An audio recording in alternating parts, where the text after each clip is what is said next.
Is that recording? You are live. Okay, play Good music. evening, Anthony. How you going? I'm great, Dave. Another great week.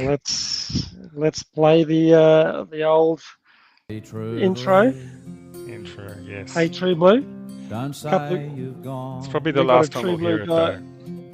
Oh yeah, Say maybe. you've knocked off for a smoker. The goal is that this And jingle you'll be back resonates later in your on. brain forever. Hey, true blue. That is true, and it Hey, does. true blue. We have a pretty cool True Blue guest Give it tonight, that's for to sure. me straight. Absolutely. Really looking forward to having a Face chat. face. Yeah. Zachary Kaddatz. And yeah, fantastic of him to come on the show with us tonight. Did you want to he's a give a little bit of an passionate intro, about Zach? yeah, I'll give an intro for Zach. So Zach is an affiliate owner. So he came over from a coach.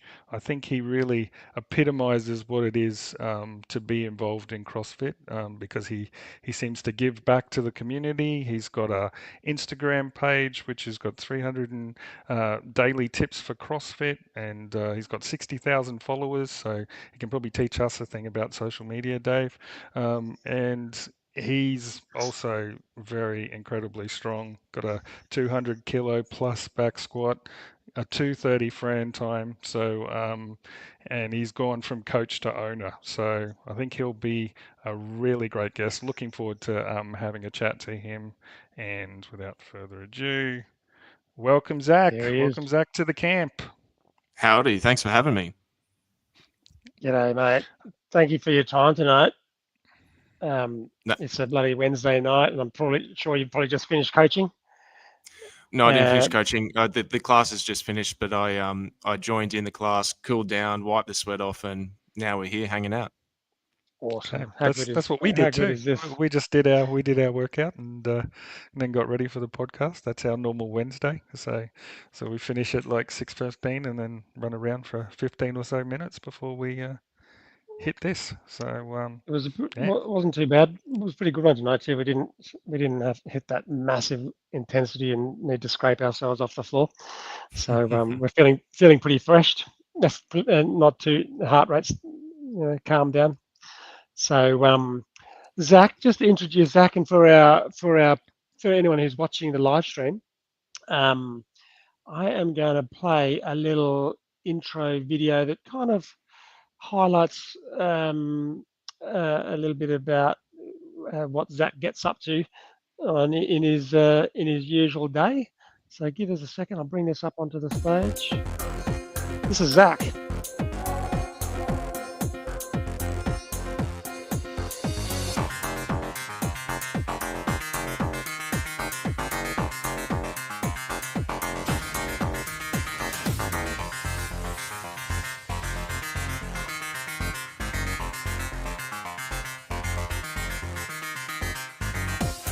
One 115, Zach? 115. Yeah, that was my personal best. Yeah. Nice. Look good, look easy. I love this. This is probably more important.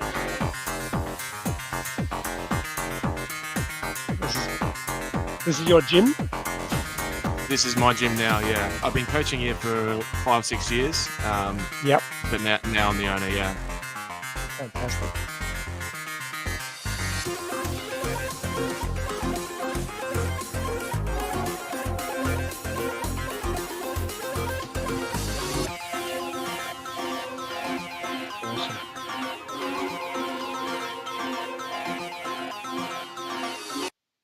Boom. Wow. And a pretty cool family montage. man as well. Family man as well. Yeah, just had my first baby. Been married for a few years now, but just had my first baby. She's 17 months old and climbing on everything. She loves the gym. Rowing's her favorite thing. Awesome. It's just the best time, actually. I'm just loving it. Yeah. And does your missus work? What's her name? Her name's Mel. Mel. Does she work at Confront with you? I'd love her to do a little bit of coaching. Yep. But she works out here with me. Yeah. Yeah. Fantastic. Well, tell us a little bit about little bit about where you're from. You're Toowoomba. Tell us about Toowoomba relative to Brisbane for folks listening. Yeah. So yeah, I'm from Toowoomba, which is like an hour or two west of Brisbane, depending on where you go. I love Brisbane, by the way, but I typically try and stay away because the traffic is so it's a freaking nightmare most of the time. So you don't get down very often at all down the mountain. Not too often. No, I had to drive to the north side the other week, and it was just an absolute nightmare. I don't wish that upon anybody. But yeah, I live up in Toowoomba. I'm actually a friend of Warwick, who must be a mutual friend, and I guess that's how this came about. He was a coach at CrossFit Confront, my gym. Man, going on a number of years ago now, but he was a coach when I started coaching or started training and coaching in 2017 and 18. And then he's since moved to Tasmania for his own little family. But that's the connection there. And at that time, I was just coaching. No, sorry, I was just training. I think I started CrossFit because Warwick was training you, was he? He was training me, yeah. I've got many fond memories of Warwick. He's actually, I wish he was still around up here in Toowoomba, or I wish I could spend more time with him, because as I came up through training in the gym and started coaching, he was a really important sort of mentor figure, because that's just the kind of guy that he is. He provides a lot of wisdom and value to young men, in particular, I think, but young people in general that are coming up. But he definitely helped me a lot in the gym as an athlete and as a member, but also then when I decided to start my coaching journey as well, he was quite an important figure, and I do remember him quite fondly, actually. Yeah. I don't know where we want to go with the podcast or with the show or anything, but I mean, I'd love to hear about your origins, Zach. Like, how did you discover CrossFit, and what was the journey like from there? Yeah, well, for reference on that, the journey I feel like is still beginning, because I'm the owner of CrossFit Confront now, and I've been the owner since only November, which is 3 or 4 months ago. So the whole journey, it feels like it's just like on this massive snowball, and it's actually been one of the best things I've ever done with my life, to be honest. Start training doing CrossFit, starting training and all that. Now, so it's what I do for my career now. So every sort of step along the way, I feel like was it might have seemed like small steps at the time, but pretty critical in my journey. But I think many coaches and gym owners probably feel the same way. I was always a football fanatic, and by football I mean soccer. And when I turned about 23 or 24, I sort of fell out of. I lost a bit of passion or fire. You were playing competitive soccer. That was your sporting outlet. Yeah, that was my sporting outlet, and I was training hard, doing my best. I was trying to be competitive. We were trying to win local league titles and things like that. And I sort of lost a bit of the love because of a few failures and a few relationships with coaches and things like that. Nothing terrible, but I lost a little bit of the fire, and I was looking for something to do in an off season to keep me occupied and burn some energy and that kind of thing. And I walked into CrossFit Confront, this gym right here, and I never went back and played football again. I still love it. I'm still a fanatic. But the CrossFit, what year was that? Training, roughly what year was that? 2017. I vividly remember starting to dabble in a bit of CrossFit stuff in 2016, because I was going to just a 24/7 gym with some other friends. I remember learning how to power clean terribly. I remember doing DT because I saw them do it at the CrossFit Games on ESPN or something along the lines, and it took me 27 minutes. I mean, I did DT RX with no experience at all, but it took me half an hour in a Globo gym. Favorite workout. You're the first person who told me that their first workout was that your first workout? No. I don't know. I was one dabbling of the early ones. One of the early ones. I was dabbling in bits and pieces, because when I played football, I did some strength and conditioning, a lot of pull-ups, push-ups, sit-ups, and things like that, and a little bit of gym work, but with no real direction. And that's one of the critical points of CrossFit training or joining a gym. There is some direction, there's coaching and all that kind of thing. But when I was getting sick of dabbling and continually failing at whatever I was doing, or not seeing progress, or seeing the results that I would want to see, I eventually tried out a couple of CrossFit gyms in Toowoomba, or a couple of gyms, and I did a couple of trials and that kind of thing. And I came in here and I enjoyed the friendly atmosphere, and that was literally the reason I stayed. It wasn't as big as some of the other gyms, didn't have as much equipment, but the people here were the reason that I stuck it out. And at the time, I sort of had some idea of what CrossFit was. I was dabbling in the training, but I knew about what the Open was, and I thought, oh yeah, I've been running around my whole life playing football. I'm pretty fit. I do a little bit of lifting weights and pull-ups and calisthenics in the gym. I'm gonna do the Open, and this was about January of 2017. So I joined CrossFit Confront with the intention of doing a few weeks, doing the Open, seeing where I sat, and just moving on with my life and going back and doing more calisthenics or football. I didn't really know what, but did the Open. I did pretty well for a complete amateur.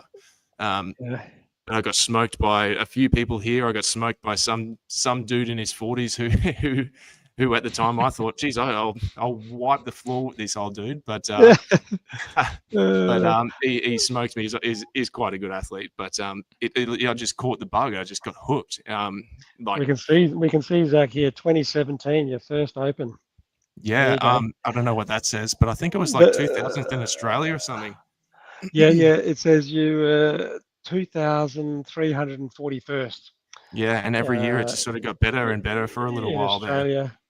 And then we scroll up. You did it again in 2018, 2019, 2020. You've done it every year. I've done it every year. Yeah, it's the Open is possibly because of that experience. The Open has been like the focal point of the year, I guess, in a way. I'm not terribly competitive, or I don't have that fire or that I don't have that mongrel in me, I guess. Because like some people do, and they thrive in the sport of CrossFit because they are willing to hurt.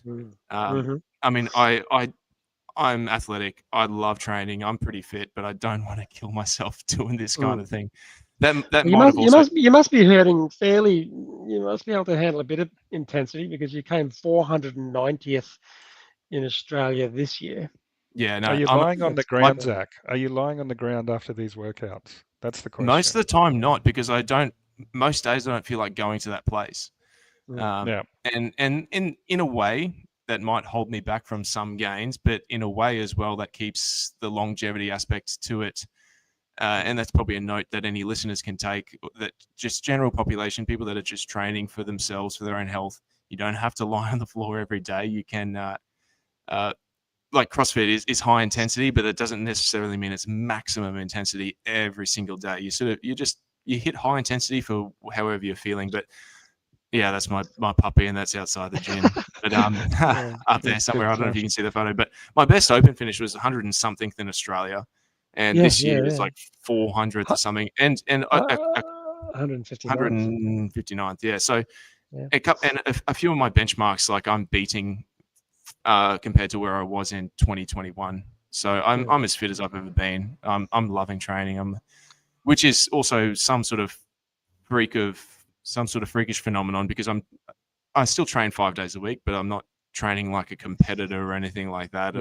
So I gather that you're not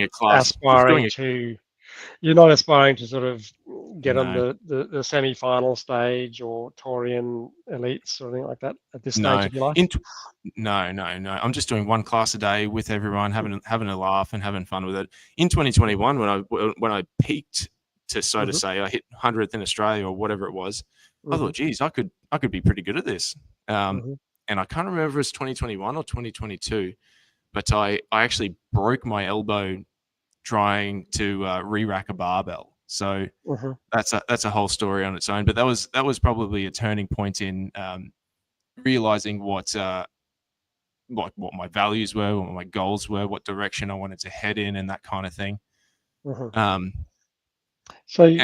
might have just.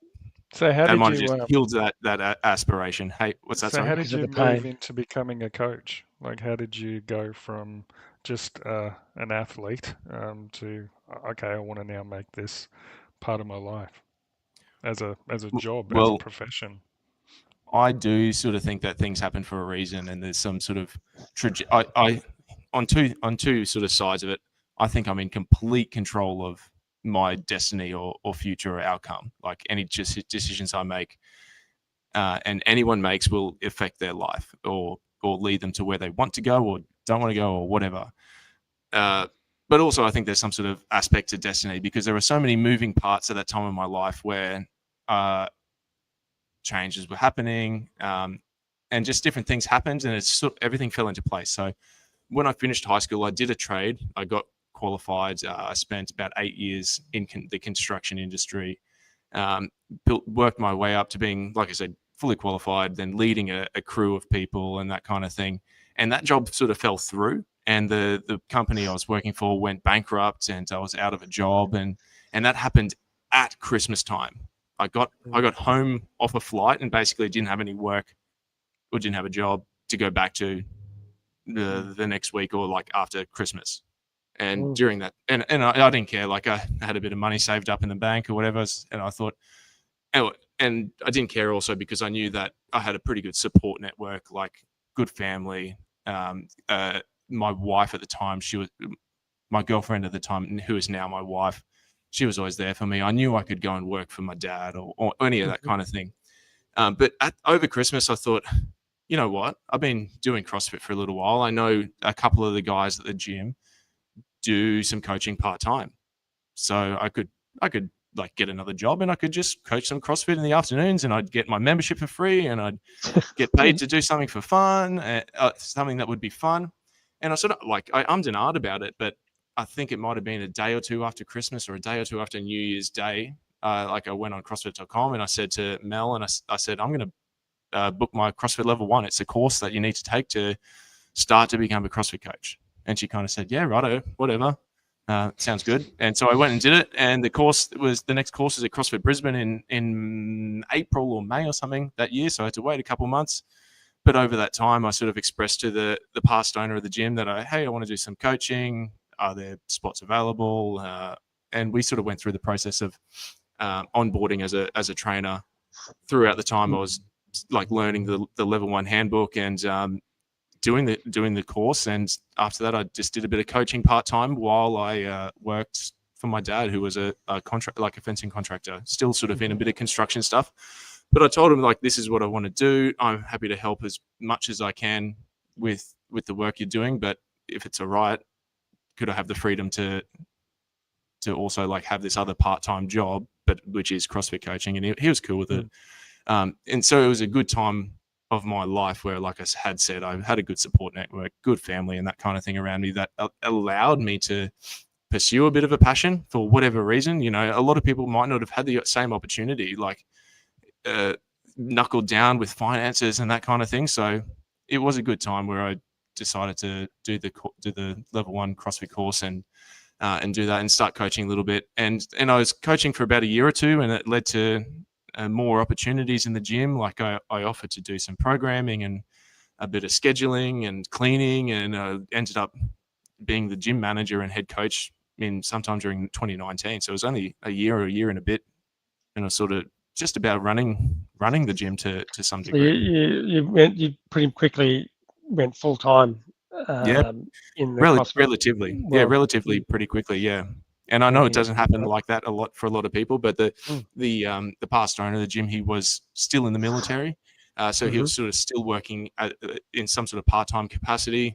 He wanted coaches that would be available, you know, mornings, nights, all that. And I put my hand up and I said, yeah, look, I want to do more. I want to be around. I want to help these people. I love this. It's I think it's what I want to do and all that kind of thing. So it all sort of just started falling into place throughout 2018 and 2019.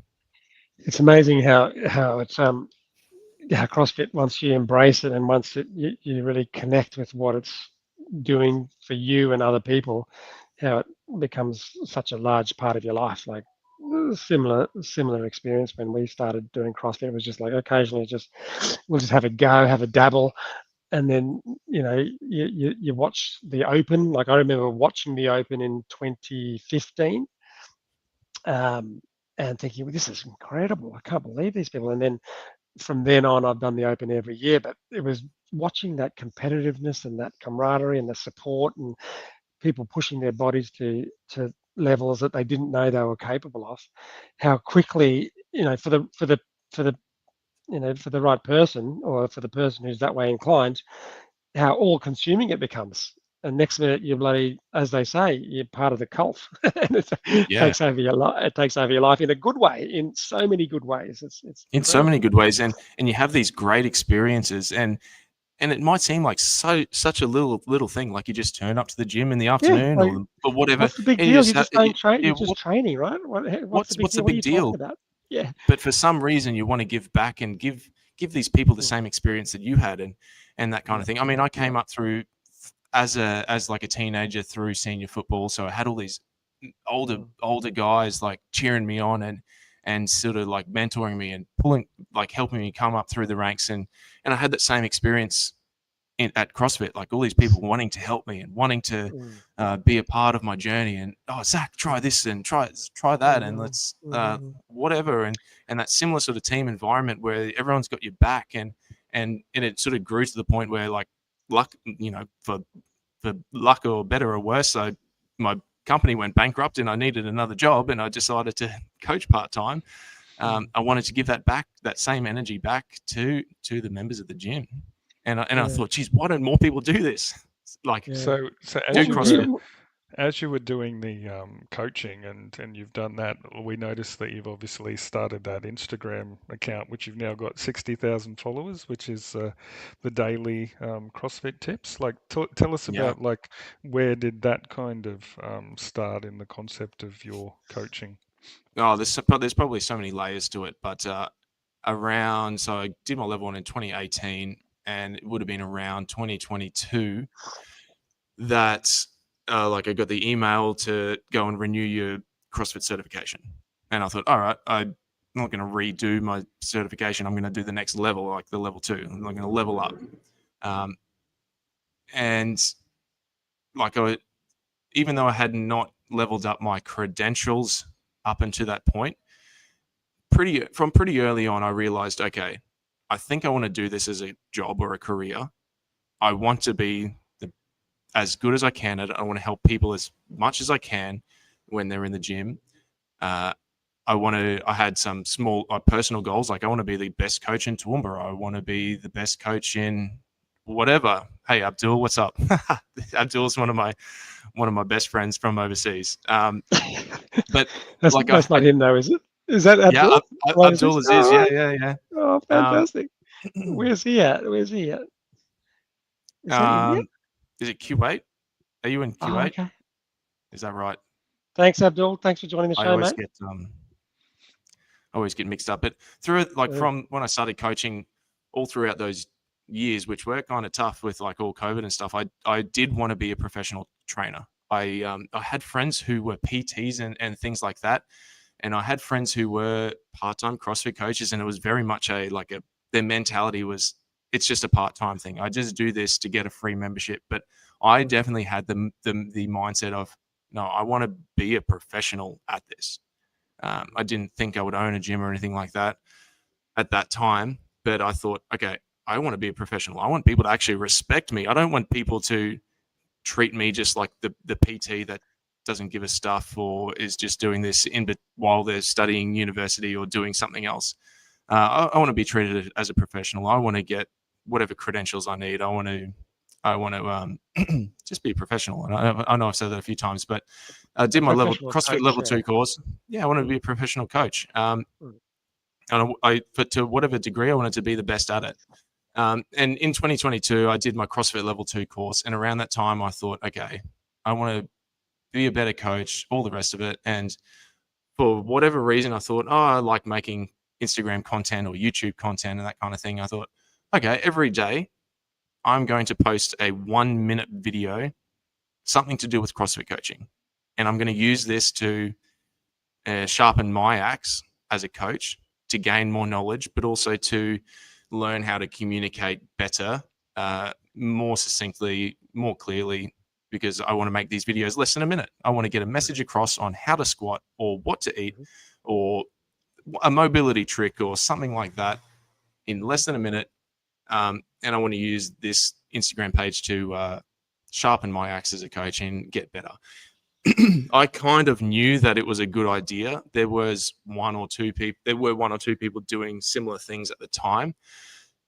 If you go on Instagram now, you'll open it up. Well, I'd open it up, and it's how-tos and tips this and hack this and trick that. But at the time, there were one or two CrossFit or fitness pages that were like, here's how to squat, or here's how to do a clean and jerk, and that kind of thing. I kind of knew that it would take off. I kind of knew that it would have a bit of success. So I sort of stuck with it. I called it Daily CrossFit Tip in the beginning because I held myself accountable. Every single day I'm going to post something, and I am going to put something out into the world for my benefit, for my audience's benefit, for whatever reason or for whatever it is. I held myself accountable. I posted every single day for over 3 years, and that was like 1,100 days. And it was only after I opened the gym a few months ago, I thought, oh, I need to like take a break from this. But I did that every day for every single day, which took a lot of time. Was it something you had to think about a lot? Did you sort of think about it in advance? Okay, Monday I'm going to do this, Tuesday I'm going to do that. Or was it just like on the spur of the moment? That'll work. I'll do that. Most days came very intuitively or from some sort of inspiration. Like some incident would happen that day or something like that, or the day before. Yeah. So I love coaching the morning classes, but I would see something in every morning or something in the morning class that there's a very common fault with that movement. Like someone needs to keep their elbows higher in the front squat. So I need to make a piece of content on how to keep your elbows higher in a front squat, like whether it's mobility or just learning the position or opening your hands a little bit or whatever it may be. When everyone leaves, I'm going to quickly film a piece of content that's, like I said, a minute long. It's not going to take me very long to film or edit. And I literally do that every day for 3 years. There were a handful of days where I was completely stuck and I wanted to keep myself accountable. So I did a repost or re-edited something. They were few and far between. Like most days, the majority were individual pieces of content. And it's an incredible journey. I've met plenty of amazing people online because of that. I've made friends, relationships. Like I've got brand partners and things like that now, which is really cool. But yeah, like so that Instagram page, 60,000 people subscribe to it roughly. Yeah, follow it. Yeah. So originally I called it Daily CrossFit Tip, but once it reached a certain tipping point, I guess in influence or whatnot, CrossFit came after me. They sent me a legal notice saying, "Hey, you've got to change your Instagram handle to not mention the word CrossFit." And I said, "Yeah, look, I respect that." When I made the page, I said I knew that I was to some degree infringing on the trademark. I knew that, but but realistically, I thought, oh, it's just an Instagram page. It's I'm not selling anything, or I'm not trying to like steal like fake a gym name or anything like that. And I said, hey, can I affiliate the page? And they basically said no at the time. And so I changed it. Like it's now called Daily Training Tip. And my online side of my business is all called Daily Training. So I sell some programming online and a few other things, but now it's called Daily Training. I bet you if I type in CrossFit YouTube, I'm sure there's other things that are using the word CrossFit. Like that's I think it's when you get big enough, Dave. So yeah, I think it's when you hit some sort of members podcast hits right. We'll probably be told, can you take out the C part? well, I don't know where they draw the line on some of that kind of thing, because you own a CrossFit gym. Now I own a CrossFit gym.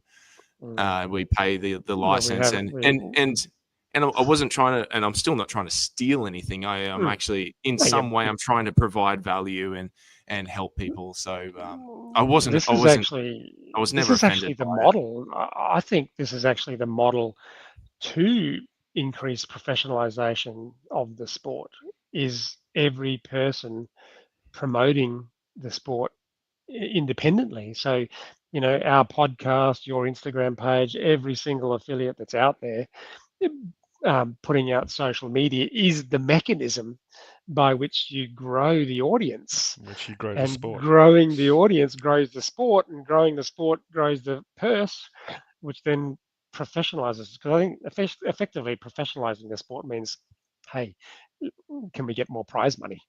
To the Yeah. ultimately that's what they're trying to say, right? When they say let's professionalize the sport, they want more prize money, and they should. They deserve more prize money. So it's a little bit weird. The lawyers, once the lawyers get involved, you Well, lose sight of a bit of logic. I had a few good conversations throughout that whole process, and I pretty much complied because I agree with what you're saying and all that kind of thing. They essentially told me, look, if they let one person use the trademark, Sure. then someone else will use it, and then they effectively can't defend the trademark. And I thought, okay, well, for the bigger picture, well, and that was early days too. Yeah. That was early days Yeah. too. And so what are you doing with that now? Do you still, you're not uploading as often now, or what do you No, not uploading as often. I think I've done one video in the last week or two. I made an agreement with myself that I'll do it more on inspiration, and when I have the desire to make content and put something out. I do see a point in the future where maybe because I've literally just bought the gym and I've given it all a facelift, and I'm still learning taxes and all that kind of thing in terms of running a business. So you need to touch base with Wazza. We need to touch base with Wazza again. He's a business advisor. Maybe Wazza, if you're watching. We had Wazza on a couple of weeks ago. I listened, a month ago. Yeah, cool. I think I see a point where I potentially have less daily responsibilities in the gym. Maybe I give some coaches more roles and that kind of thing. And I do enjoy making content, and it opens up a lot of doors. It's enjoyable. It's fun. So I might do it more in the future again, because I don't want to throw away all the work that I've done. Like, I spent 3 years. I know I said they're minute-long videos, but some days it would take me an hour to film, edit, post, upload, and put all that together. So, and some nights were late nights after everyone else went to bed. I would stay up and I'd put it out there. Those daily vloggers, they're working hard. They are. They're putting their videos together. People like to make fun of those kinds of people, but they do put in a fair bit of effort. I have to give them a bit of credit. So you took over Confront. Sorry, Anthony. So you're still coaching while you're the owner now, or so you're absolutely doing both roles? I'm very passionate about coaching, so I coach every morning, and a sprinkle in a few afternoons here and there. But slowly, just mentoring and tutoring some of the part-time coaches that I've got, giving them a few more responsibilities. They're all very keen to level up and very keen to do the best that they can. I think they see some of the improvements that I've made myself and in the gym, and they're from what I gather, I think they're actually a little bit inspired to also follow suit and provide value to people and provide a very good service to the community or the city of Toowoomba. How many CrossFit gyms in Toowoomba? 4 CrossFit affiliates, a handful of wannabes. There's plenty of room for more CrossFit gyms, that's for sure. Because before I bought it, I thought, maybe I'll start my own, maybe I buy it. Because I mean, there's plenty of overweight people, and there's plenty of sick people. There's plenty of unwell, lonely people. So that entered your mind to start your own gig? Yeah. Not okay. Yeah, I mean, throughout last year, there were some points where I thought, I've got to make some changes to my own life or career. Yeah. I've got to make some sort of move, and then so I started talking about it with the past owner. Hey, are you open to selling? This is where I'm at, and it all. I think it's the right time for everyone. I'd like to think it was the right time for him. It was definitely the right time for me. I'm very excited by the move, and all that kind of thing. So you took it over with a full membership. You would have had quite a few members. Yeah, which is nice. The business was healthy when I bought it and that kind of thing. So just continuing from there. And I know you're only early into it, but has it grown further since you took over, or has it sort of remained pretty stable? It's remained stable. It's grown just a little bit. What I actually see is like the levels of excitement and energy in the gym are actually probably higher as well. So it's because most of the members would know you, right? They already know you. Everyone as knows me. coach. Yeah. Yeah. So, everyone knows me. Yeah. Yeah. And so, did you make it quite open that you were going to take over, or that you were in talks and having discussions about Well, taking over? through the I guess you call it the negotiation phase and all that kind of thing. We kept it on the fairly down low, down low, and then once it was just about sorted and settled, we announced it and let everyone know. People probably had inklings that people for quite some time said, "Hey Zach, when are you taking over? Hey Zach, when are you buying the gym or doing your own thing?" I think people could see in me or through me that this is what I was going to do for some time. So they probably were waiting for it to happen as well to some degree. Right. Cool.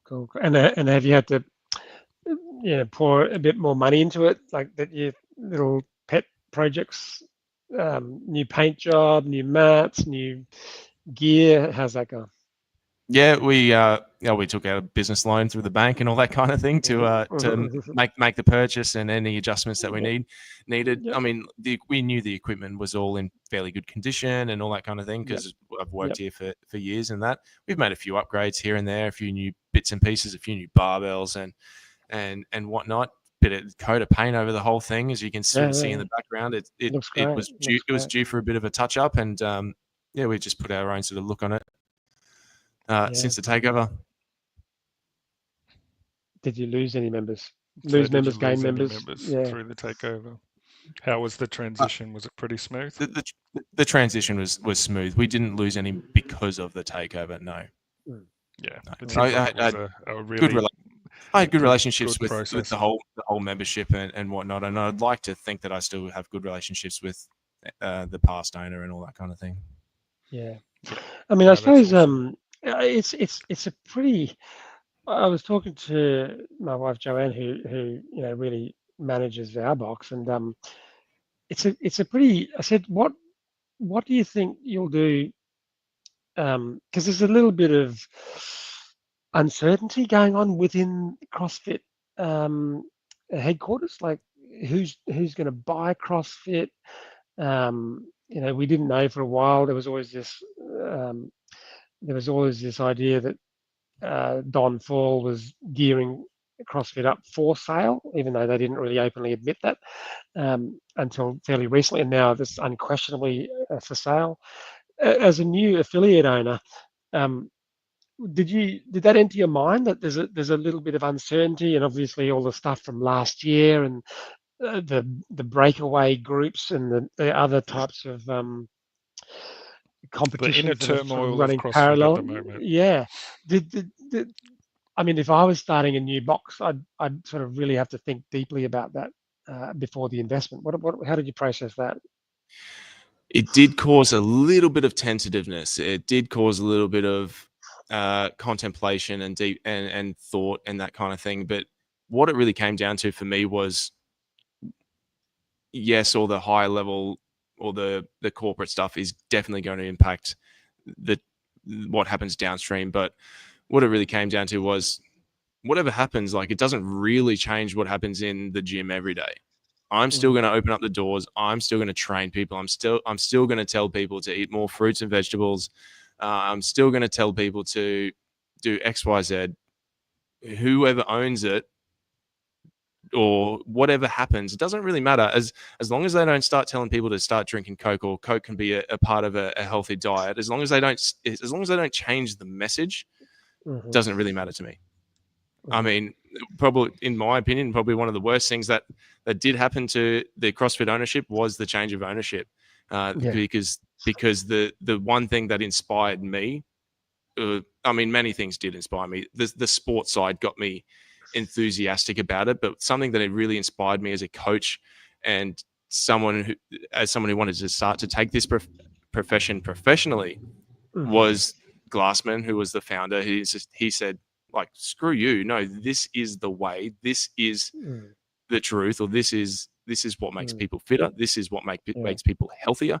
And it's, functional movements at a high intensity, and it's eating meats and fruits and vegetables, and it's cutting out sugar.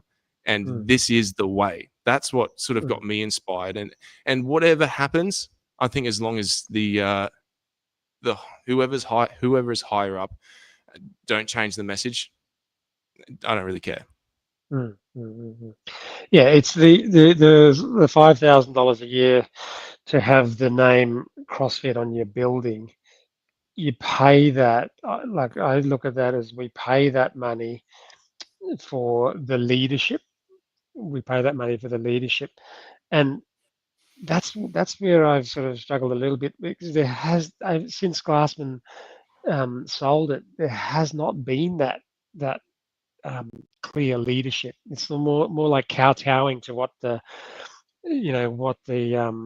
latest trend is, and that concerned me a bit, because even though, yes, you can still, I said to my wife that we can still leave the doors open and be a functional training center, but if you don't have that unified belonging to an organization, and a collaboration with other CrossFit gyms, 10,000 of them around the world, or there used to be 15,000. You kind of dilute the message. Like, everyone knows that collaboration is a very powerful thing, and just say, for instance, CrossFit was sold to a bad owner. Like if it was sold to a bad organization, another sort of venture capitalist that had no idea, like Warren Buffett has no idea what CrossFit's about. And that's why it's sort of is for sale again, and it's going to be devalued. And that's what worries me, is that, yes, we can still do what we're going to do, and we can still provide what we provide for our membership, but we lose that collaborative networking and that sense of belonging to a methodology. Okay, because you could imagine, okay, there's no more CrossFit, right? Which would be a great loss for the world.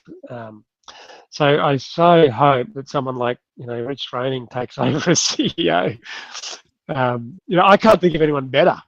Like, how amazing would that be? I think the whole sport would absolutely thrive, because he's a leader. He's a leader, that sort of understands what CrossFit's all about as a sport, as a methodology, as a lifestyle. And that's what attracts people to it, when you have leadership that portrays that. I 100% agree. He's got connection to the community, or someone like him has connection to the community. They've done it all themselves. They're not afraid to sort of say what they actually think, and all that kind of thing. Like, you're pretty well spot on. Like, there was strong leadership that preached the message of what is CrossFit and what is the truth. And now, like, current leadership, it's sort of afraid to say what the truth is, and it's afraid to upset people. It's afraid to hurt people's feelings. Yeah. Which is that's not leadership. When you just I better not say that, or I better not say that, because it might hurt someone if I tell them that they're. So on that, Zach, what do you think? What do you think the role of, like, CrossFit HQ is in regards to your gym? Like, what do you expect as an affiliate owner? How do you expect to be supported by them? I honestly don't expect much. And that's not me saying, I don't know how to articulate this. It's not me. That's not me saying, like, I'm not inspired by HQ or representatives of CrossFit. Like, I don't think they owe me much. That's what I'm trying to say. Like, I don't think they owe me very much. The strong leadership would be enough, in my opinion. Like, like, sure, they provide CAP programming, which is fantastic. It's a great product, but I don't need that. Sure, they provide services in the affiliate a toolkit for owners and coaches and whatnot. But yeah, I don't know. Probably things like that they have tried to do in the last few years, like more communication down through the ranks. Like, I know in Australia we've got a great set of I don't know what you call them, leadership positions or management positions, like Ed or Lily, people that have come through and own gyms and that kind of thing. I think the communication through those channels and through the HQ employees locally has been something that has actually been useful. But, like, honestly, I don't think HQ owes me that much or needs to do to do that much for me. Yeah. For a long time, I thought, geez, some sort of advertising campaign would be great, but I don't know how useful that is either, to be honest, because I do think that if I do a good job in the gym, Sally's going to tell her friend Jane, and then Jane's going to come in and love it, and then Jane's going to tell Monica. I don't think I need that. I don't think I need a marketing campaign to some degree. Some stuff might be useful, but on that, Zach, like, how do you find that you deal with the like some of the negative connotations around CrossFit, like people get hurt and all those sorts of things? Because I think that obviously has an impact on the continual development of the sport. Because if I go out there and say in my workplace, I say, oh, I do CrossFit, they go, why you do that? Don't you can get hurt, right? So that still seems to be the message out there. What are your thoughts around how do you break that down? I've got so many thoughts on that because CrossFit proved that all that information that started from was fraudulent science, right? So there was fraudulent science put out about that CrossFit causes more injuries than other forms of exercise, right? And that research was paid for by whoever, Big Soda or whoever it was, and it was proven in court to be fake science. But in terms of like the interactions with everyday people that I'll have, I tell everybody, hey, I've got 80-year-old ladies that come in and do this with me every Monday, Wednesday, and Friday morning. They come in 3 times a week. They're 80 years old. They're still doing this thing. I had one lady this afternoon. It was her first time doing CrossFit. She's done other things like yoga and Pilates, but never anything with really weights or anything like that. And she was that nervous, but she had a friend who wanted her to come, and she came, and she absolutely crushed it. I don't have the answer to how do we change the perception of CrossFit or whatnot, because people will happily go to the gym around the corner, which is a franchise functional fitness facility. I'm not going to name the name, and I've been to those franchise functional fitness facilities, and they suck shit. They coach like they coach like dog shit. Their members move like crap. I wonder why or how they're still open or in business. Like it's people, a different business model. the misconception. It's cheap. You get what you pay for, right? A 1 month membership at a box is $200 roughly, and a lot of people don't want to pay for that. They want their $5 a week, 24/7 Globo gym. I don't know how we. I don't have the answer to how we fix the misconceptions, but I know if I do a good job and people enjoy their fitness and go and tell everyone like at work that, hey, I do CrossFit or whatever, and they cater to me and whatnot. That's all. That's the best I can do personally, because I know I do a better job than most of the functional fitness facilities around where I live. I think imagine if every gym had an Instagram page similar to yours, right? There are so many people that are going to get an insight into how effective and safe and transformative CrossFit is. So every affiliate is the advertising machine for CrossFit. Correct. That's it. CrossFit just needs to support what I'd like CrossFit to do when they, is support every affiliate to continue with the promotion of CrossFit.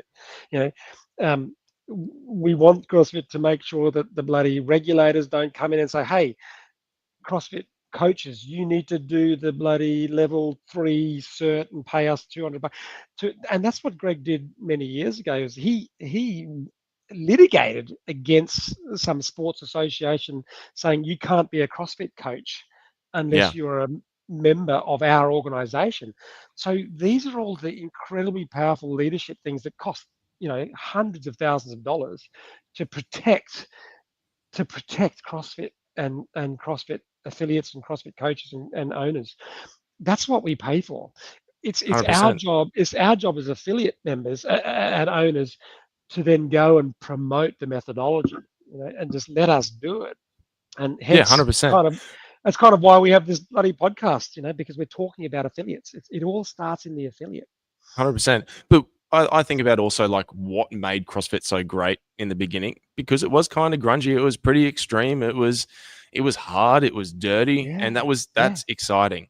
Yeah. That's fun. That's exciting. But I do think like we've got the fit people. We've got all the tough people. So how do Yep. we change the perception now? And But like you just said, but we remember relativity too, right? Grandma, we've got a 90-year-old grandma yeah, who's who's a fit person relative to another 90-year-old grandma who doesn't do CrossFit. So she's an absolute beast, right? So it's all relative, and you can go down to a teenager, a primary school kid who's doing CrossFit Kids, all the way up to your your elderly folk, and it just does the same to everybody, right? So 100%. Well, there's still what you that said about the relativity. Instagram page, like if CrossFit gyms probably need to put out more content and photos and videos of the grannies and Yes, all the different yes. types of people in their gyms doing it God, yeah. alongside other people and whatnot. Yep. I've got a 69-year-old lady who is phenomenal. Like she can do a pull up, she can do a box Yeah. jump, all the rest of it. She's 69 and she puts herself down so much because 10 years ago she used to be able to do whatever. And I say, Jane, you go down to the Grand Central. That's the local shopping center. You go to Grand Central, get in a fight with another 69-year-old person. You're gonna Yeah, beat the shit out of them. she'll You're gonna annihilate them. you're gonna Exactly. annihilate them, right? You are Yeah, doing amazing. You are doing and amazing things. it's her competitive spirit that sort of gets Yeah, down on herself because I can't do as many pull-ups now, and I can't do as many burpees.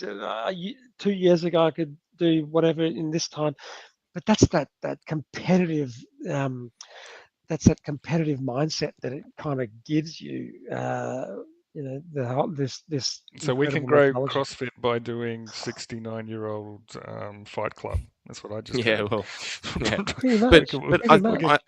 I think it comes down to each coach and each gym trying to just do their best every class, every client, and all that kind of thing, catering to anyone that walks in the door, adapting or adjusting workouts to anyone that walks in Yep. the door, making Yep. people feel involved, valued, Yep. excited, and all that kind Yep. of thing. A simple high five goes a long way because people leave with a smile and all that. Absolutely. Like the man. lady whose first time it was today, she said, I was so nervous, but you know what? I actually feel great after that. And Yeah, she's gonna that's she's awesome. gonna go home with that feeling. And There's so much respect for people's effort, isn't there? And that's what yeah, that high five is about. It's you just suffered with me. High five. That's what that means. It's I respect the effort that you just put in. And it's so relative. It could be bloody Rich Froning or it could be your 69-year-old athlete. It's this mutual respect for that effort. And actually, that's why well, one of the anyway, best books I've ever read was The 5 Love Languages. It's a pretty popular book, and it's meant to be about how to communicate and with your partner or your loved one, and how they receive love and how you need to give it or whatever. But that book has like changed my whole perspective on just interacting with people, and okay. helping people feel valued and feel like they have a place that they can call home and that kind of thing. Because a lot of people, are pretty lonely or don't have any Absolutely. family or Oh, God, friends yeah. and that kind of thing.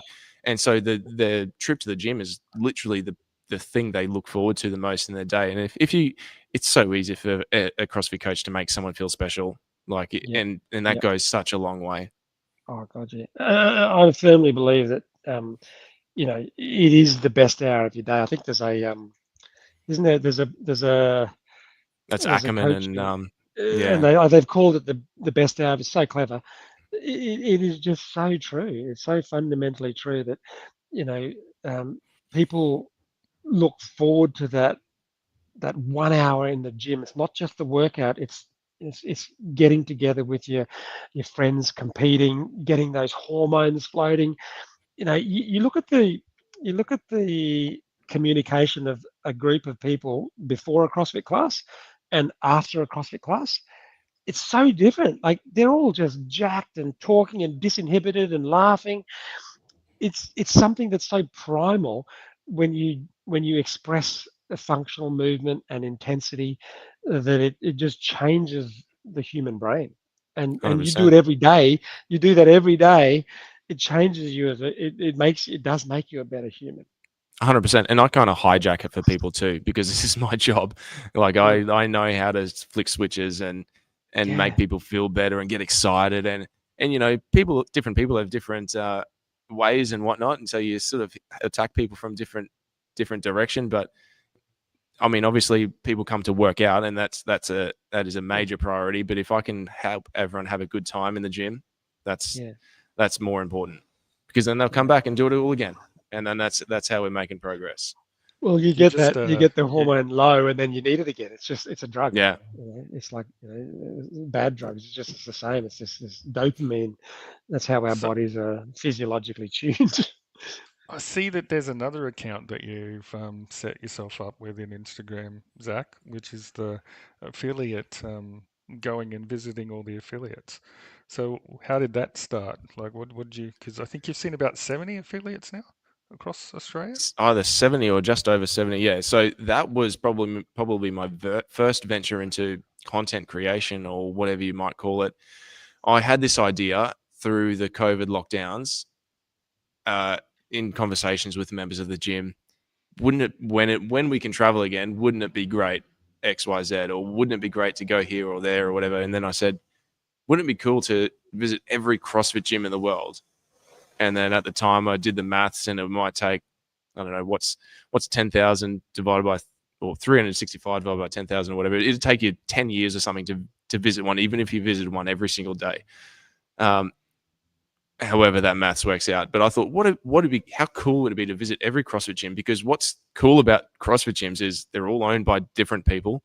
They've all got their own flavor, taste, layout, personality, style. They're in different locations. And what I've basically found is exactly that. Every CrossFit gym has its own character, its own way of doing things. But it's also always full of amazing, friendly people who want to work out, want to have a good time, want to be happy, want to be healthy, want to be fit.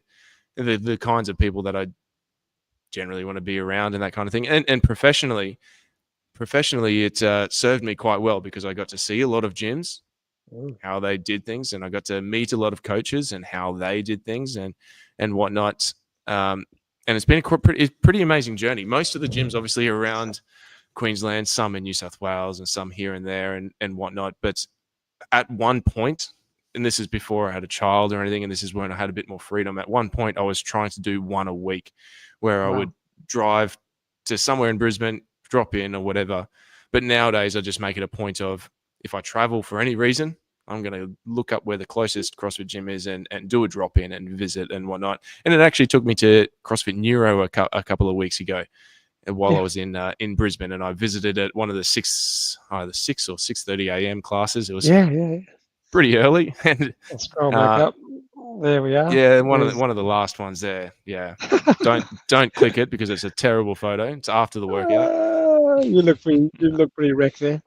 But yeah, I know a lot of these gyms. I used to do some, and I probably could do in the future. I used to do a lot of YouTube videos around them too. So I do a little bit of filming just on my iPhone, what the gyms looked like, what the layout was like. At some of them, if we had the time, I would sit down with the owner or a coach and say, "Hey, what's this gym about? Whatever." And that was really fun. I got to meet a lot of really cool people doing that as well. Did you tell them? Did you talk to the coach beforehand, or did you? Say, hey. Yeah, I'd fill in the form on their website if they had one, and book a drop in and say, hey, on the little box, hey, I want to do a drop in. Is it okay if I make a little video? I'm a coach at my gym, blah blah blah. I love CrossFit, and most of the time, I think if not all the time, everyone was like, yeah, heck yeah, whatever.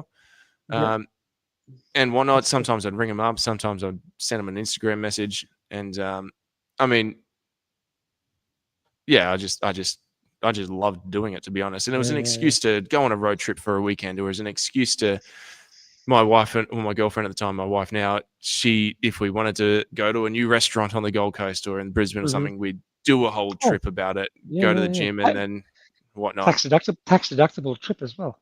Well, that's right. And you've been to Bali, Wanderlust. That's Driscoll's gym. Yeah, that was our honeymoon. That was 2019. So we actually went to 2 over in Bali. That place is gnarly, and I think it's gotten even better since we've been. But that place that's got absolutely ice baths, hasn't it? Hasn't that place got like ice baths? It's wicked. It's so cool. It's so cool. It's a It's got a hotel. People stay there. People hotel. live It's got there. a cafe attached to it. It's got a pool attached to it. It's Mm, wicked. It's so good. That That's sounds good, There's so many good memories actually. The coolest thing was probably the people I've met, the gym owners I've met, and that kind of thing. Yeah. And even if I've only met them the one time, I do feel like there is this like shared camaraderie or relationship there. Like there's Mark Island just at CrossFit Hero on This the guy, left. he's Yeah, a super weightlifting coach. yeah, he's a Bergener strength seminar Yeah. coach. Where's CrossFit Hero? Where's that one? That's actually his garage affiliate, and not Okay. many people do that these days anymore. Yeah. But that's it. That's in his own garage. That is if anyone wants to go on YouTube and watch an amateur filmmaker Yeah. for 10 or 15 minutes, go and In click. Brisbane? Is he in Brisbane? Sunshine Coast. Sunshine Coast. Yeah. Okay. Wow. But he's now a good friend. I love that guy. And in the few interactions I've had with him, I've gained so much coaching knowledge Yeah. and whatnot as well from him. I actually assisted him on a Bergener strength seminar as well. Like I sort of semi-participated, semi-assisted, Yeah. and that was an awesome experience too. Amazing. That is pretty cool.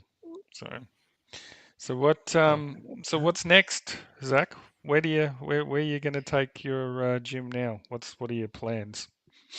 Well, the plan now is just to knuckle down and just keep on keeping on, because since I took over in November, we had like December and Christmas, New Year, January, February, and then the Open.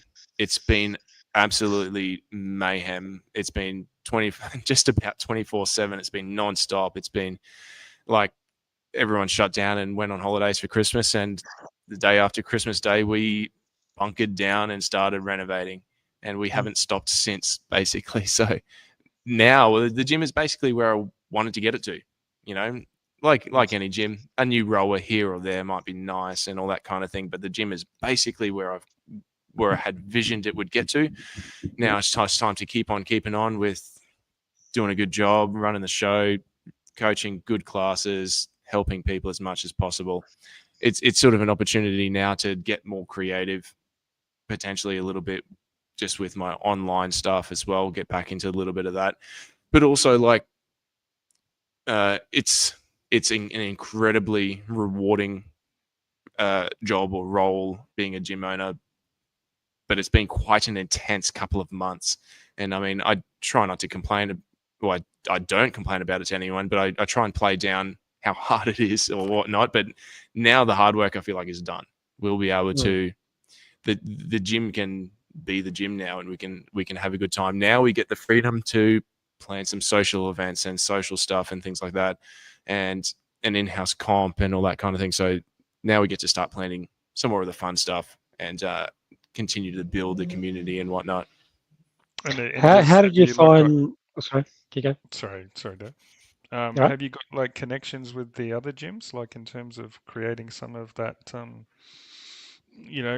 competitions between gyms and really gym? Because I still feel like, my personal opinion is we're all CrossFit and we love it and we all go and support each other, but we're still kind of a little bit separate. Like there's probably still opportunities to kind of create that more collaboration between gyms. Yeah. Which might be competitions or, support, or I don't know what that looks like. But in other places it might be tough with having gyms close by, but I do feel like up here in Toowoomba, all the gyms have got quite a good relationship with each other. Like I've got friends at all the other boxes. I'm pretty friendly with all the other owners and coaches and that kind of thing. So what I would probably say the relationship up here is really good. So, there are a few sort of local comps up here from time to time, and people always go to them from all the other gyms and that kind of thing. So it is good sort of thing up here. There's no bitterness or rivalry. I think we all know we're on the same team.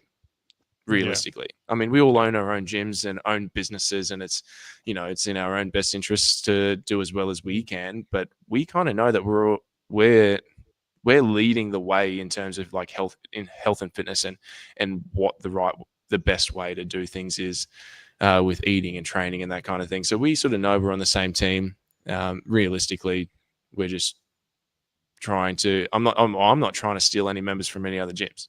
I'm trying to get the guy Yeah. that literally just walked past my door to come in and try it out. Yeah. So Like I think sometimes you think, oh, there's too many gyms around, but I think if there was another CrossFit gym in the neighbouring suburb, that's kind of good because I don't, it just means absolutely. there's more exposure. There's double the exposure to the community, to the suburbs of this thing called CrossFit that they know nothing about, and they might look into it, and then you get more people joining because they're going to tell other people about it, right? So it's this exponential growth. So I never worry about another box opening up close to us. We know we've got something that is incredibly powerful for people. It's more powerful than modern medicine, and I'm at the pointy end, the spear of modern medicine, and I'm the first person to say that the CrossFit methodology is more powerful than modern medicine. Because it stops you falling into chronic disease. Modern medicine just like salvages you when you're completely broken. Yeah, well, that's right. I mean, I'm very grateful for doctors and whatnot, but I definitely know how to not have to see them. So at least That's so it. early in life, Yeah, right? yeah. I've got CrossFit would I've had put doctors out of business. I've had members that have lost a ton of weight cry to me. I've had them write me letters telling me they saved their life and all that kind of thing. Yeah. And I'm sure like a lot of gym owners and CrossFit coaches have had that experience. But when you help someone lose 40 or 50 kilos and they tell you that you've saved their life, you're like, oh well, yeah, this works. It's pretty powerful. That's all the motivation you need, isn't it? Yeah. We'll talk a little bit about this post here in a second, but just before we move on, just another sporting topic. How did your gym handle semi-finals? We've just gone through the arduous weekend of semi-finals. Did you have quite a few Masters athletes enter semi-finals? Unfortunately not. We didn't have anyone qualify that high up this year. The lady I mentioned before, Jane, the 69-year-old who's an absolute weapon, she didn't register for the Open. She was too anxious about it. And I'm not throwing her under a bus here. I should just be a bit more sensitive. She just wasn't ready for it. But she has promised me next year she's going to, because she actually compared some scores that she got, because we did all the workouts on the Monday and the classes and whatnot. I can't remember the numbers, but she's like, Zach, I would have got second in Oceania on that workout, and I would have come fourth in. I'm like, Jane, if we stay healthy, if we just continue to be consistent, like you could do amazing things. And I'm not going to force you to.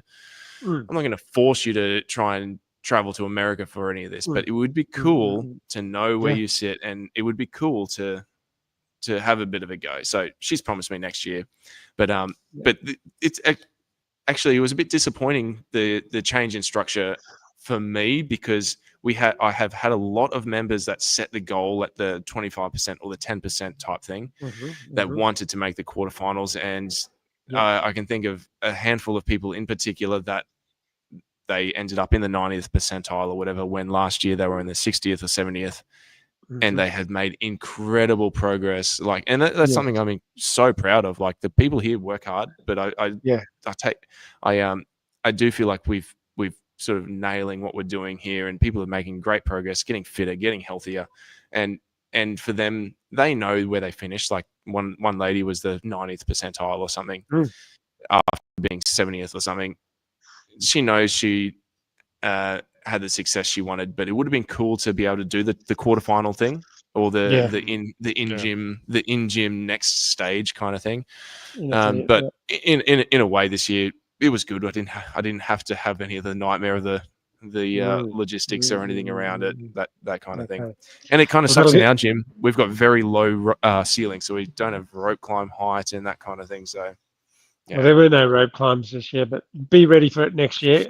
It was so we spent Friday, Saturday, Sunday doing all the workouts. I qualified for semis, and it was hard. Like, it was hard getting the meeting the criteria. And there's been, I don't know whether you've consumed much of the general content out there. There's been a fair bit of criticism about needing a level 1 and needing a level 1 judge and a level 2 advanced judge. The level 2 advanced judge course really Anthony can tell us about that. He did those things, um, but it was quite arduous and onerous on athletes and affiliates to be able to get people through those 5 workouts.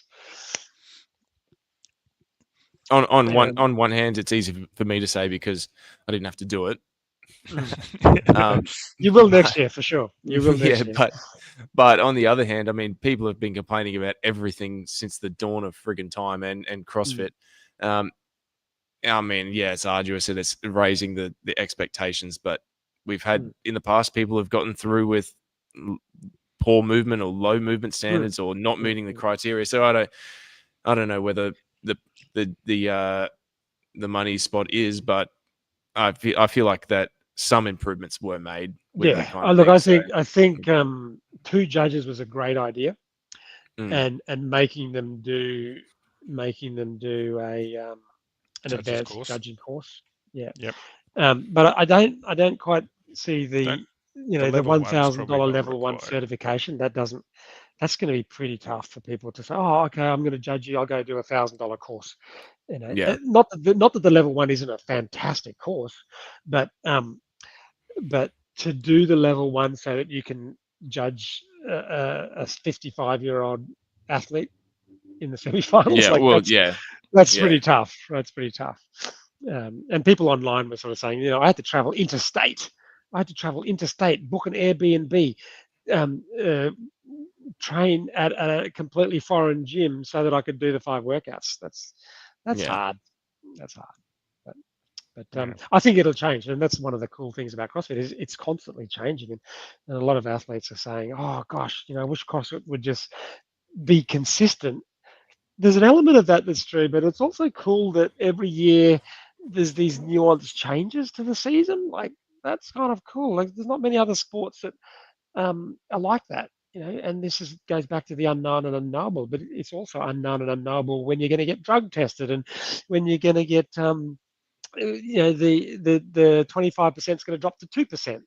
Yeah. And semi-finals is going to be in affiliate versus in live competition. That's kind of cool. Like it's just constantly keeping us on our toes. I like that.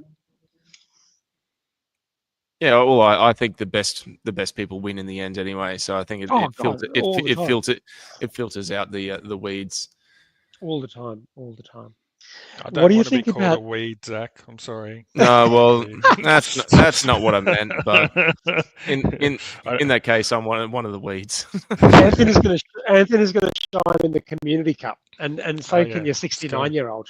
Your Yeah. 69-year-old will shine in the community cup when she's competing against other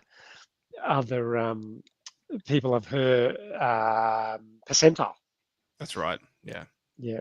I don't know if Sophie's watching at the moment, but I told one of our members whose name is Sophie, and she's fairly new to CrossFit, and she said, I said, look, do the open because you'll be able to compete in the community cup, and when you compete in the community cup, you will be competing against all of the other Sophies out there.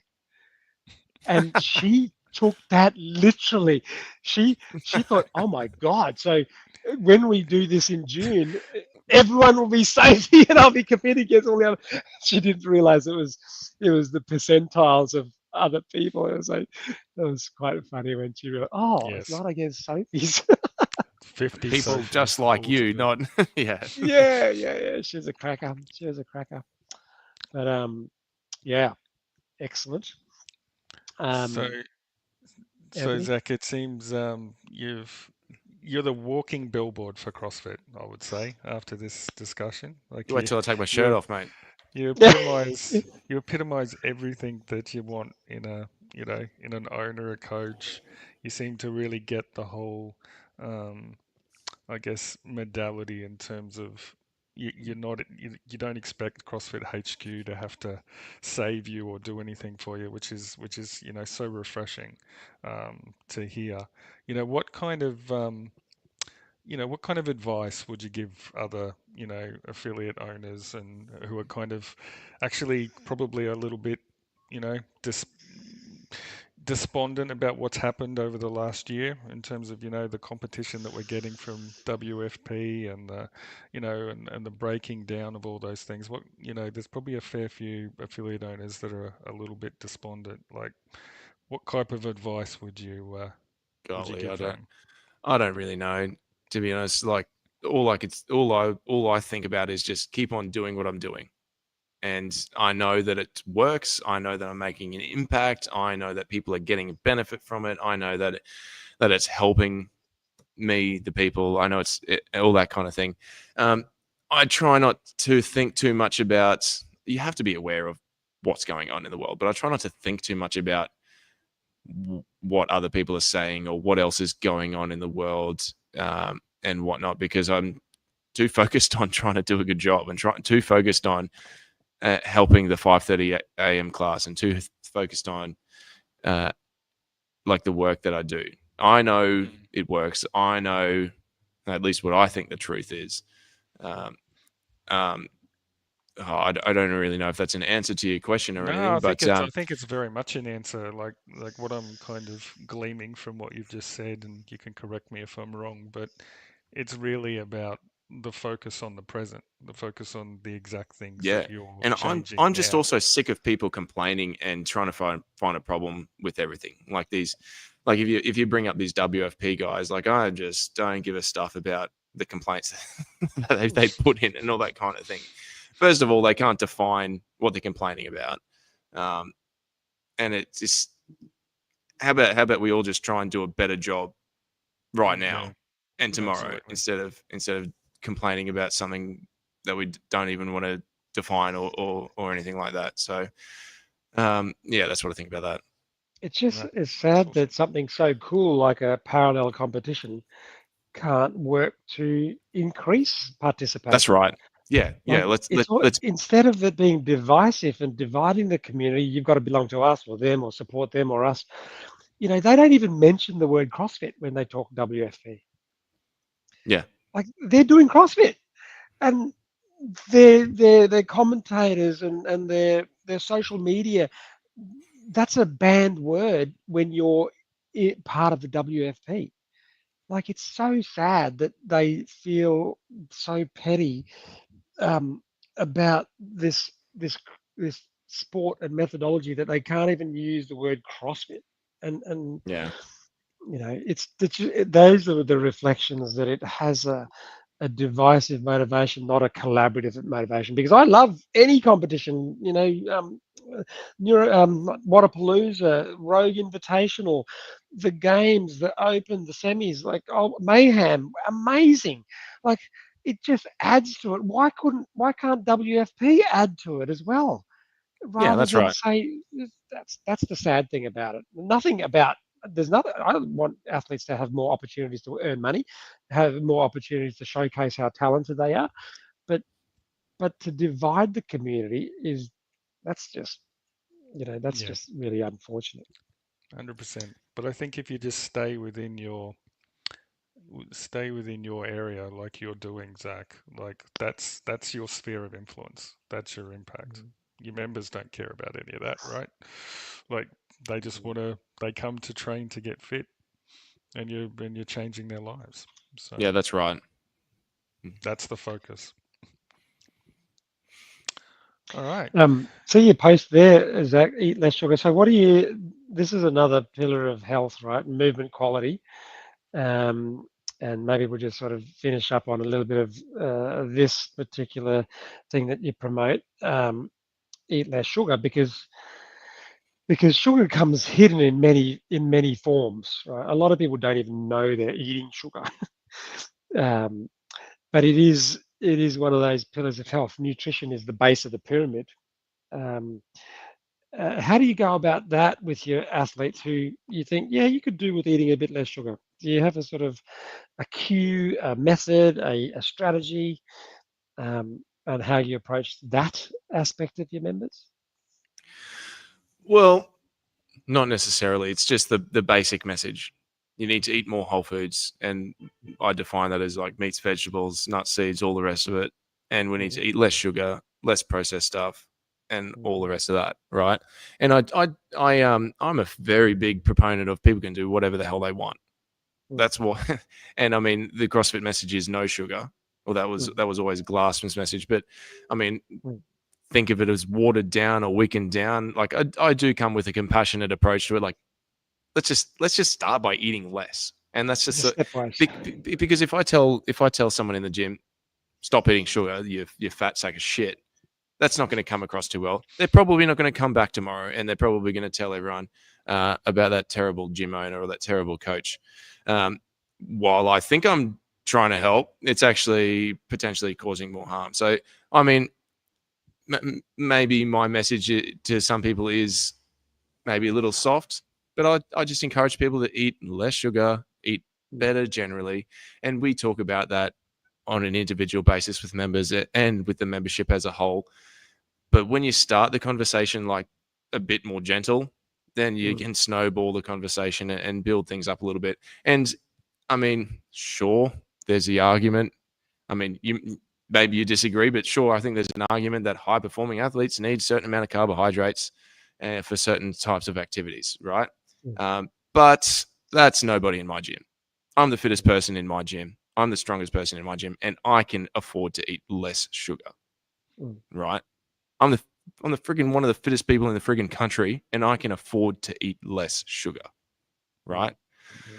I mean, in fact, one of the things that makes you one of the fittest people in the country is because of that. Mate, 100%. I had 2 punnets of raspberries before my workout today, and I performed a million times better than the other day when I had a slice of bread with a bit of honey on it. All right, and if you go on Instagram and look up dietitian, blah blah blah, every pre-workout nutrition post for athletes is like eat a crumpet with honey, or eat a slice of bread with honey, or eat it. I mean, I love honey. I love honey, but mate, like most people just need to eat less refined carbohydrates. Like I'm not against just about anything. I mean, I haven't had McDonald's in 10 years or something, but I'm not against anything. But most of us can afford to eat less sugar and less processed foods, and we're gonna feel better. I know for a fact. Like I had an argument with somebody, again, a registered dietitian, about this kind of thing. Oh yeah, like you can definitely include blah blah blah at certain amounts. I'm like, yeah, maybe, but I know I did like a 7 or 8. I can't remember the time. Let's just say 7 minutes for sounding extreme. I did a 7-minute Helen, and I hadn't eaten sugar in 3 months. I did like a complete cutout, right? I was performing at the absolute freaking pinnacle of fitness.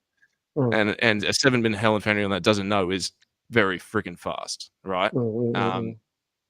And that's on like I wouldn't say a low carbohydrate diet, because I'm still eating fruits and things like sweet potatoes and things like that. But I'm definitely not eating any ice cream or cookies or anything like that. I mean, where I'm going with this is my message to people is, look, you don't need to fuel up with that stuff. Yeah. No, my message to people is, look, come to the gym. Let's work out 4 or 5 times a week. When you go home, cook a steak and something for dinner, and let's talk about when you're eating like refined carbohydrates. Let's talk about the triggers that cause you to eat that, or let's talk about the reasons why, or like, is it actually emotional? Is it habitual? Or how do you feel? Or what is it? What's going on? Because most people, they don't need it. Let's just call it all people. They don't need it. Yeah. And I get sick and tired of people like mollycoddling the message that it's okay.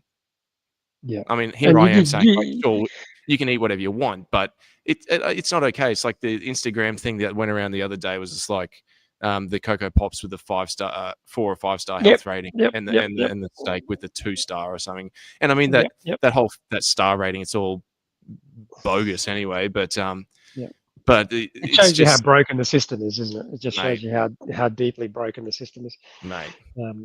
And the day in the life of Instagram videos. If I see another one of those where an elite athlete is chugging down Cocoa Pops and get up and goes and honey, and oh my God, like look, I get it, but I just don't know how harmful that is to the average CrossFit member who Yeah, it's obviously not, follows well, them. You know, they go, it, it's that's fun to potentially watch and all harmful. that kind of thing. I feel like, but it's not relevant information for the 99.9%. Like I said, I'm one of the freaking fittest people in the country, and Mm, like I don't need to eat Cocoa Pops. And I don't mm, need to eat freaking ice cream before bed. I mean, those mm, things are delicious, but I mm, don't freaking need it. You know, and these dietitians or these athletes and these influencers, they got to shut their mouths when it comes to all this kind of thing because they're They're anyway. doing damage. Yeah, They're not helping I people. mean, they're not hurting people's feelings like I'm hurting people's feelings right now, but yeah. Well, when you Anyway, see upwards of a certain athlete I was following, and he was trying to eat 5 to 6,000 calories a day, and it was basically all carbs, yeah, mostly. It was just like that is not good. That's not good for your pancreas, or your liver, or any of the things. Like, you might be able to get away with it because of the amount that you're doing, but who knows what impact you're having internally. You're building up insulin resistance for sure. So yeah, it's an interesting one, but we can only do what we can do individually, and then lead by example, I guess. yeah. And then I mean, I've got a lot of different thoughts and stuff. And Dave, you've probably got far more like professional experience in this kind of thing. But I actually didn't eat meat for about 8 years of my life. Right wow. now it's a very big and important part of my diet. Um, Mm, but the experience that I've had through many different ways of eating was that I don't think meat's the issue. I don't mhm. think I don't think fruits and vegetables are the issue. I think it's the stuff that comes from the shelf and comes from the packet. I think it's the sugar and Sweet poison. Sweet poison. Mm. mate, And the yeah, oils and all those yeah, sorts of things. Yeah, absolutely. yeah. All right, Zach, it is getting late. We know, we certainly appreciate you giving us your time, but we might end the show. Like we're trying to work out a good way to end these shows. Oh, Zach, is there anything else you'd like to talk about, like specifically that you know that you wanted to bring up? I don't know how many people are watching right now. I can't see. I can't. Um, we We had Well, had about and 10. we had Did we we have had about 10 15 people? at one Oh, stage. 15. We're Oh, that's down good. pretty to Okay. good. Anyone that That's watches Pretty cool. this, Mhm. join my gym. Sign up to my online training program. Join a CrossFit box if Yeah, you're I want to so have a worthy of big that. family and I want to feed so them lots of organic food, so I need the money.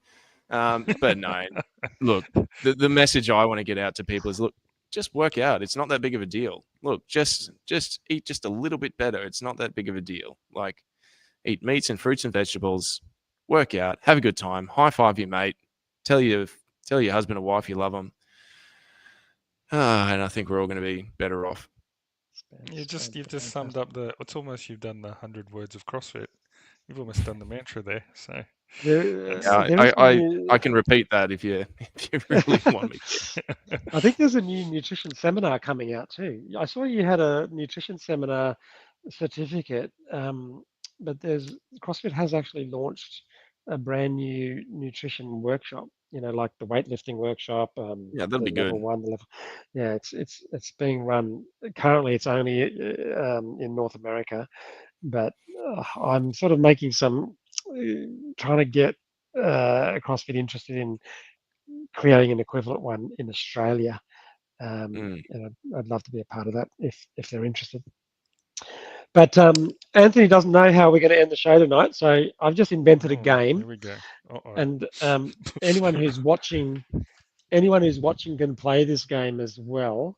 But you have to put a comment in the comments. So what we're going to do, Zach's going to get a couple of options of answers, and it's up to Anthony and I to predict what Zach's going to answer. And over the podcast that we do, Anthony, we're going to have our own leaderboard with our to see who's sort of doing better. And we can only do this after we've spent an hour and a half talking to someone, and therefore we can kind of gauge what the answer is going to be. All right. So Right. So it's basically who listened to the guest the best. Is that what we're discovering, Zach? A little bit. Okay. Okay, so these are the options, Zach. So I could only think of 7 this afternoon. I only came up with this idea the other day. So, okay, so Zach, you've got the option of a CrossFit workout. It's either a chipper or a sprint workout. Which one would you do? Don't tell us, Anthony. What do you think he's going to say? I think he would say chipper. Okay, and we can say the same thing. We don't have to say the opposite. I would predict a sprint. And Zach, Zach, you don't answer let now. me down, Zach. Do you still have that tab open for my open performances?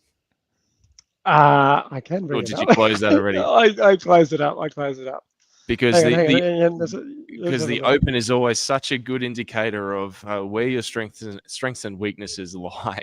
I definitely prefer a sprint. That's for sure. So I'm a very powerful. What happened to the whole I don't want to be on the floor stuff? That's what I heard. I don't want to be on the floor. I don't know. Well, I like I said before, I just don't have that dog in me to work and grind and like for which is why I didn't Well, look, want, which is he why I hasn't said even sprint. got a score here. No, he hasn't even put a score for Murph. I've got to update that. And his 5K is 25 Yeah. minutes. I think I'm around 24, Zach. No, I've got like a 2.5 minute Fran and a 25-minute 5K. So I definitely need to get my endurance better. But the sprint, the 400-meter sprint's pretty good. Yeah.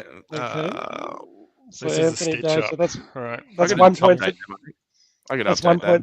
That's 1 point for Dave. There's about 6 people watching now. So if you want to guess as well, you can too, guys. So all right, let's smash through these. Okay, let's smash these. Next one.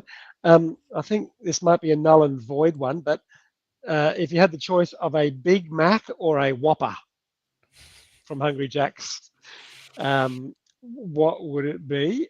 You can say like when you did eat McDonald's. I'm going to go with a Whopper. I'm going to go with Whopper.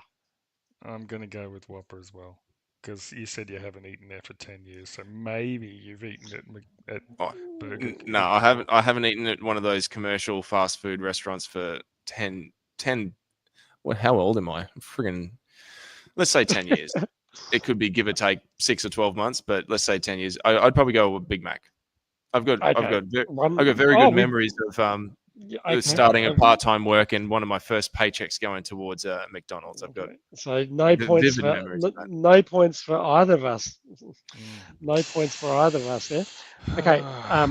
It's not helping that I listened really well. Like I'm trying to pick up on all of the things that were told, and you're doing the opposite, Zach.